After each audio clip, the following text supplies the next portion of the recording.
you are a person who is extremely active in the Jewish community. Also, you help to build the bridges between the Muslims and the Jewish.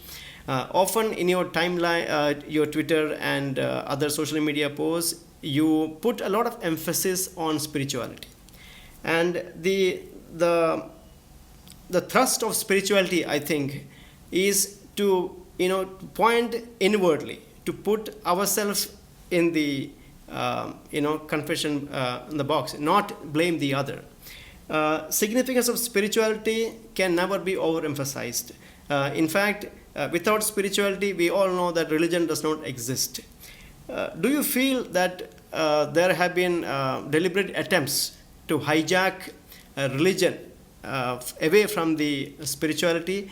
And I guess it's maybe influenced every community, including the Muslims. For sure. I mean, I think we look in the world. We look in the world today, and we see so many movements who have kind of co-opted religion for political ends, for the ends of seeking power, and that's not new. I mean, I wouldn't say that's a modern disease. I would say that's a disease.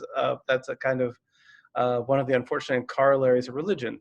If you have a political idea, how wonderful is it to get God on your side, right? Not only do I believe this is true, but God says it's true. Well, you can't get better than that. It's the best endorsement you can have.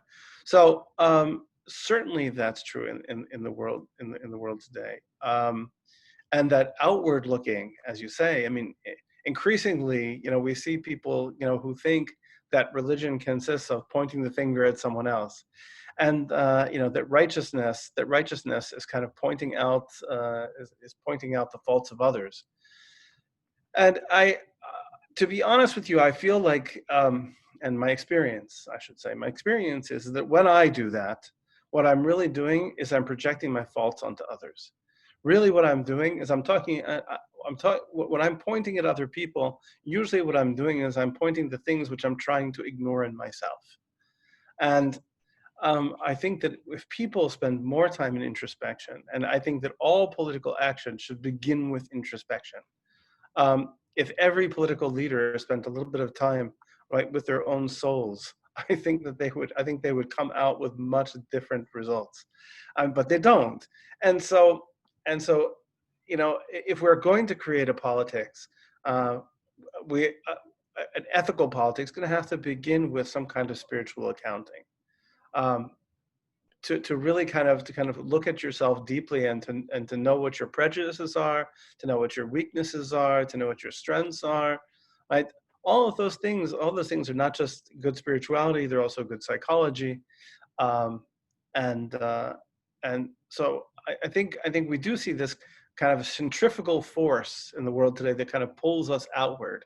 And it's not just in politics, it's in everything. It's in entertainment, it's in all the things which distract us, and we live in a world of distractions.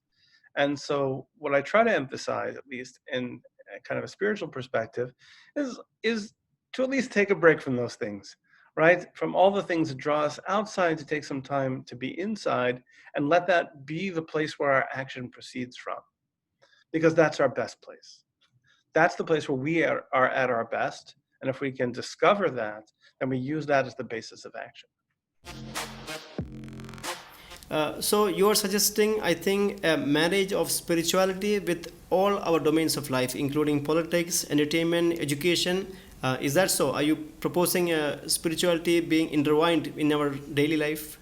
If it becomes more and more who we are and how we relate to the world, of course it's going to be reflected. It's going to be reflected in our art, in our poetry, it's going to be reflected in everything, in everything that we do, and really, and most importantly, in our interactions with other people. I mean, I think that at the end of the day, the most important thing that you do is the way that you interact with other people, is your ability to love and care for others. And if we begin with that and then extend those relationships outward, then we're really getting somewhere.